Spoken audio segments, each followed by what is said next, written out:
ಹೆಮ್ಮೆಯಿಂದ ಹೇಳಿ, ನಮ್ಮ ಕನ್ನಡದ ಹುಡುಗ.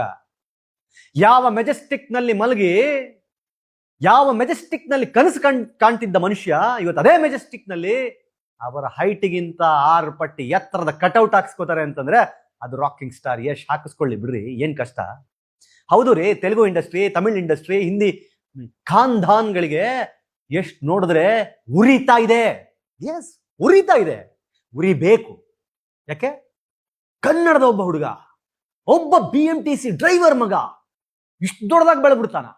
ನಮ್ಮಪ್ಪ ದೊಡ್ಡ ಸೂಪರ್ ಸ್ಟಾರ್, ನಾನು ಅವ್ರ ಮಗ, ನನ್ನ ಕೈಲಿ ಆಗ್ತಾ ಇಲ್ಲ. ನನ್ ಚಿಕ್ಕಪ್ಪ, ನಮ್ಮಪ್ಪ ಎಲ್ಲ ಇಂಡಸ್ಟ್ರಿ ಆಳ್ದವರು, ನನ್ನ ಕೈಲಿ ಏನು ಮಾಡಕ್ಕಾಗ್ತಾ ಇಲ್ಲ. ನಾನು ಅವ್ರ ಮಗ, ನಾನೇನು ದಬಾಕಕ್ಕಾಗ್ತಾ ಇಲ್ಲ. ಒಬ್ಬ BMTC ಡ್ರೈವರ್ ಮಗ ಬಂದ್ಬಿಟ್ಟು ಟಾಕ್ಸಿಕ್ ಅಂತ ಸಿನಿಮಾ ಮಾಡಿ ಇಡೀ ವಿಶ್ವದಲ್ಲಿ ಇಷ್ಟು ದೊಡ್ಡ ಒಂದೇ ದಿನದಲ್ಲಿ 125 ಕೋಟಿ ಕಲೆಕ್ಷನ್ ಮಾಡ್ಬಿಡ್ತಾನ. ಉರಿಯತ್ತಲ್ಲ. ಆ ತಮಿಳವರು,